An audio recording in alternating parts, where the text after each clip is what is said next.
kalau misalnya memang belum dibutuhkan untuk ditahan ya ngapain ditahan. Tapi ini bukan berarti dia tidak bersalah loh. Dia tidak ditahan, dibolehkan pulang, bukan berarti dia tidak bersalah atau penyidikan dihentikan, tidak. Ini masih dalam proses penyidikan gitu. NM ini katanya orang yang punya banyak jaringan, punya pengaruh, bahkan berani bilang akan memenjarakan Fadel dan keluarganya. Ternyata Polri, dalam hal ini Polres Metro Jakarta Selatan, telah menjalankan tugasnya dengan baik. Dia nggak masalah si Fadel dibolehkan pulang, nggak masalah. Jadi ya ikutin aja yang ada, proses yang ada, ikutin, hormati proses kepolisian.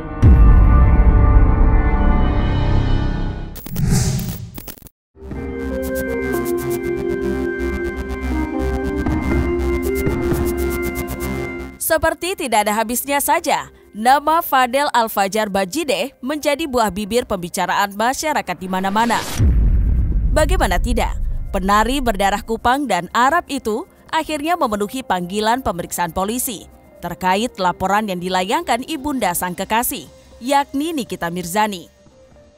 Dan tidak hanya itu saja, walau sempat berhembus isu yang menduga dirinya akan diringkus saat itu juga. Lantaran bukti kuat dan adanya sederet saksi berjumlah 13 orang, Fadel justru bisa keluar dengan senyuman lebar.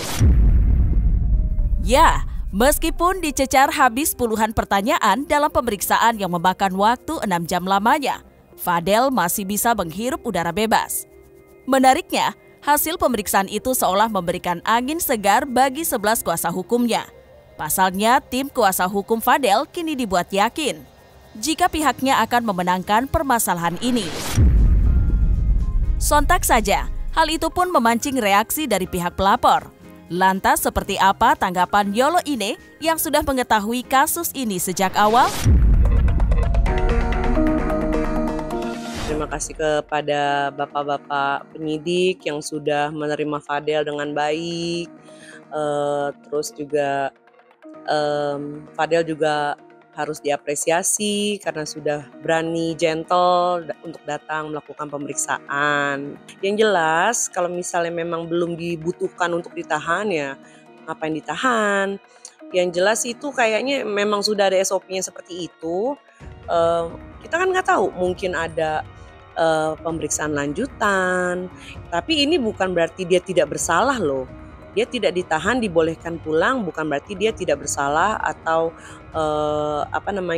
penyidikan dihentikan, tidak. Ini masih dalam proses penyidikan gitu. Karena katanya presumption of innocence, NM ini katanya orang yang punya banyak jaringan, punya pengaruh, bahkan berani bilang akan memenjarakan Fadel dan keluarganya.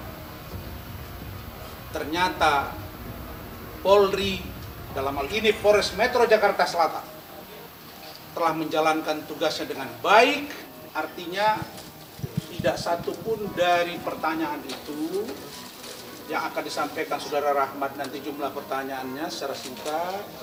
Dan di sini hadir juga Saudara Andrizal ya, dan menyaksikan juga Saudara Bangkit, Saudara Huta Sohib, dan Raya, serta Saudara Wafi. Saya ingin sampaikan bahwa ucapan terima kasih yang tinggi dari kami selaku tim kuasa hukum kepada Bapak Kapolres Metro Jakarta Selatan, Bapak Kombes Pol Ade Rahmat, yang sudah merespon secara baik harapan kami selaku tim hukum. Dia nggak masalah si Fadel dibolehkan pulang, nggak masalah. Jadi ya ikutin aja yang ada, proses yang ada, ikutin, hormati proses kepolisian gitu. Dan kami melalui tim hukum yang saya pilih menantang NM untuk datang membuktikan mana yang kau sebut dengan akan menendang seperti kau menendang kursi. Jadi gini ya Rasman, kamu tahu yang namanya kerja dengan sebuah brand besar dan itu trip luar negeri, jadwalnya itu ditentukan oleh brand, bukan personal si Niki yang menentukan, oh gue nih besok gue berangkat, enggak. Itu ditentukan oleh brand, jadi bukan karena Niki menghindar. Saya yakin Niki juga pengen ketemu kamu kok Rasman. Niki cuma bilang, ya lu kan tahu sendiri Cong, gue lagi di Jepang. Itu aja, dia tanggapannya itu aja, santai aja. Keputusan pihak kepolisian untuk tidak langsung mengamankan Fadel Bajideh bukan pula satu-satunya peristiwa mencolok yang terjadi kala proses pemeriksaan berjalan. Lantaran pihak Nikita Mirzani, yakni Mail Saputra, Yolo Ine, dan Dr. Oki, hingga sang kuasa hukum Fahmi Bahmid terlihat pula hadir secara langsung di lokasi. Namun menariknya lagi, walau hadir secara langsung di sana, tidak ada satupun pihak Nikita yang menemui Fadel secara langsung. Hal itu tentunya memancing sejuta tanda tanya tentang apa tujuan utama kehadiran mereka di sana. Lantas, apa sebenarnya hal yang mendorong pihak Nikita untuk hadir dalam kesempatan itu? Mengapa pula pihak mereka tidak menemui Fadel Bajideh secara langsung? Ngapain? Gak ada kepentingan, gak ada urusannya. Kita datang suka-suka kita, dan apa yang kita lakukan itu menjadi kewajiban. Jadi nggak ada relevansinya dan saya nggak mau nanggapin. Jadi fokus saja kepada persoalannya. Jadi gini, kepolisian itu adalah tempat pengayoman yang mengayomi seluruh masyarakat yang ada di Republik Indonesia. Jadi melalui wilayah masing-masing. Jadi yang namanya tempat di mana kepolisian adalah memberikan keadilan, mengayomi, pengayom masyarakat ya. Jadi siapa saja itu boleh datang ke sana. Yang nggak boleh datang kalau saya datang ke rumahnya orang yang saya laporkan.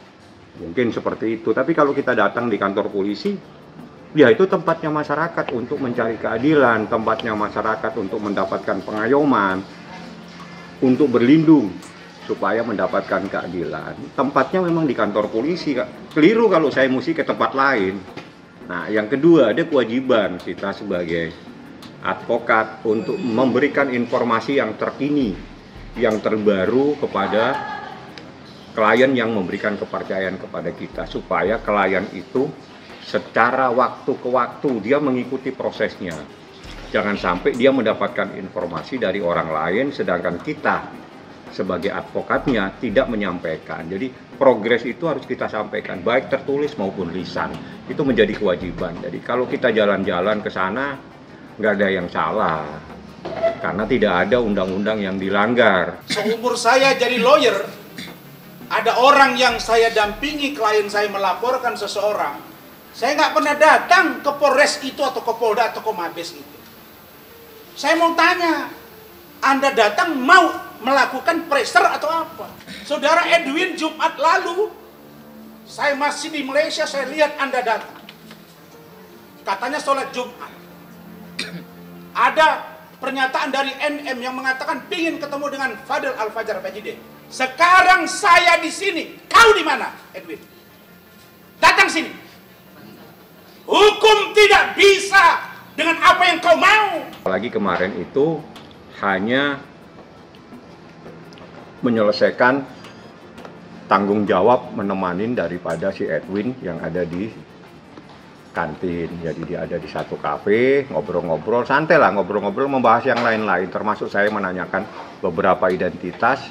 Setelah itu waktu sholat ya saya datang, ya otomatis cari tempat sholat yang paling tenang itu adalah di masjid yang ada di Polres Metro Jakarta Selatan. Jadi kalau misalnya kita itu ada kaitannya dengan permasalahan, mungkin saya langsung ke lantai 3. Buktinya saya nggak kemana-mana, santai-santai aja, saya datang habis sholat saya pulang.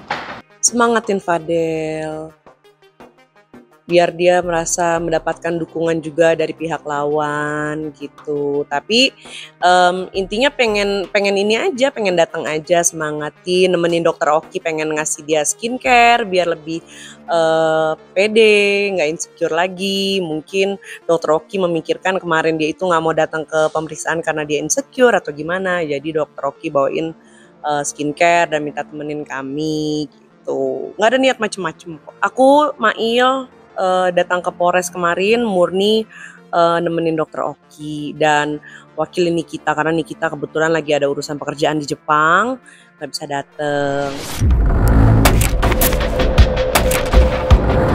Di lain sisi, gagasan restoratif justice alias jalur perdamaian pun mulai terdengar sumir. Terlebih lagi pihak Fadel Bajideh dan Rasman Arif Nasution yang akhir-akhir ini tampak mulai percaya diri. Mengingat hasil pemeriksaan polisi pada hari Jumat pekan lalu yang tidak berakhir dengan ditetapkannya Fadel sebagai tersangka. Bahkan digadang-gadang mulai bergerak untuk mencapai hal tersebut. Namun hal yang berbanding terbalik justru ditunjukkan oleh pihak Nikita Mirzani. Tidak tanggung-tanggung, Fahmi Bahmid selaku kuasa hukum Nikita bahkan tak segan untuk menyebut langkah restoratif justice mustahil untuk tercapai.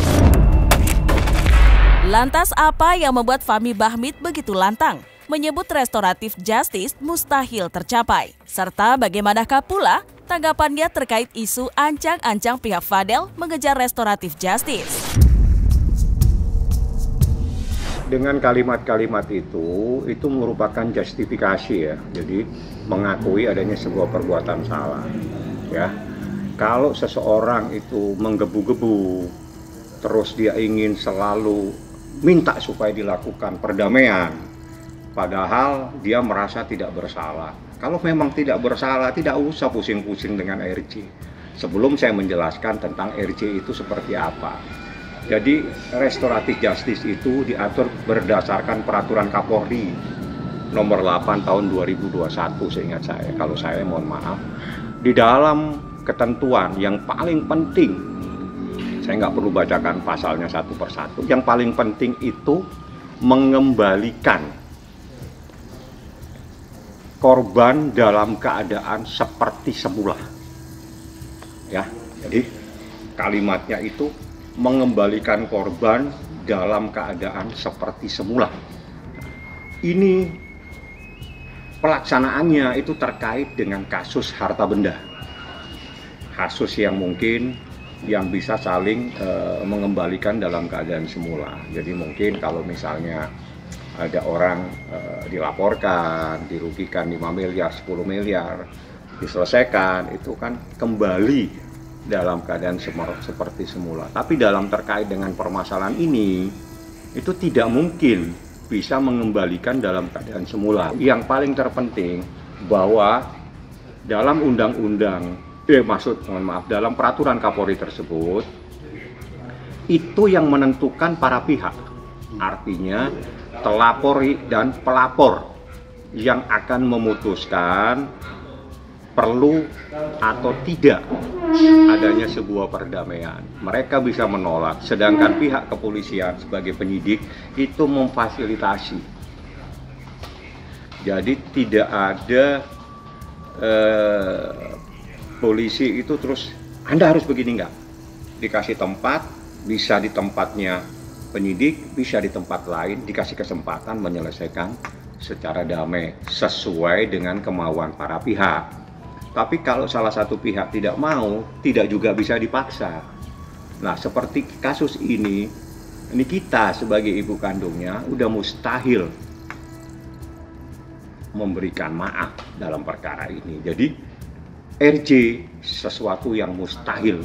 Kita patut menduga ada seorang ibu NM di luaran sana yang 2 tahun, hampir 2 tahun, membuat anaknya tidak ada yang bertanggung jawab di UK sana. Karena itu, setelah berhubungan pacaran LDR dengan saudara Fadel Alfajar Bajideh, ada kesepakatan dia pulang dan tidak melakukan pekerjaan yang ada kaitannya dengan 303, gitu ya. Setelah 5 kali datang untuk bertemu dengan NM, ternyata ditolak. Maka dengan rendah hati dan murah hati, keluarga Bajideh menerima dan mencarikan tempat tinggal. Karena itu, tolong dilihat secara jernih. NM ini bagaimana dia? Apakah tidak termasuk penelantaran? Apakah tidak termasuk membiarkan? Kenapa kok sekarang baru ribut bersuara? Sementara itu, desas-desus restoratif justice bukan pula satu-satunya hal yang ditolak secara mentah-mentah oleh pihak Nikita Mirzani. Pasalnya, dalam kesempatan yang sama, Fahmi Bahmid pun menegaskan jika pihaknya tidak sama sekali memendam niat untuk mengkonfrontir Fadel secara langsung dengan Loli. Bukan tanpa alasan, keputusan itu diambil oleh pihak Nikita Mirzani mengingat usia dari Loli yang hingga sampai saat ini masih berusia di bawah umur. Sehingga segala sesuatu masih menjadi wewenang dari orang tua. Dan tak hanya itu saja, Fahmi Bahmid pun menganggap bahwa konfrontir antara Fadel dan Loli tidak akan membuahkan hasil apa-apa dalam polemik hukum yang kini sedang berjalan. Itu anak di bawah umur. Yang kedua, ini bukan kasus apa. Jadi ini kasus adalah terkait dengan kejahatan terhadap dugaan kejahatan terhadap anak di bawah umur. Jadi otomatis anaknya kalau mau diperiksa itu harus didampingi oleh orang tuanya. Yang kedua, konfrontir itu tidak ada relevansinya dalam kasus-kasus seperti ini. Konfrontir itu biasanya terkait dengan persoalan misalnya begini, saya kasih ilustrasi contoh. Bahwa seseorang itu menyatakan saya telah menerima uang. Saya menerima uang di Jakarta Selatan atau mungkin di Jalan Antasari sebesar 5 miliar. Si A bilang begitu, si B bilang saya pernah menyerahkan uang bukan di Antasari tapi mungkin di daerah lain. Itu dikonfrontir karena ada keterangan yang tidak sama pada satu peristiwa. Itu namanya konfrontir untuk mencari tentang kebenaran dari proses keterangan tersebut. Jadi konfrontir itu ada dua keterangan terhadap satu peristiwa yang keterangannya berbeda. Sehingga diperlukan konfrontir. Di kasus ini tidak ada relevansinya. Nggak ada konfrontir, nggak ada relevansinya, tidak ada RJ, tidak ada konfrontir. Apa yang mau dikonfrontir? Nggak ada.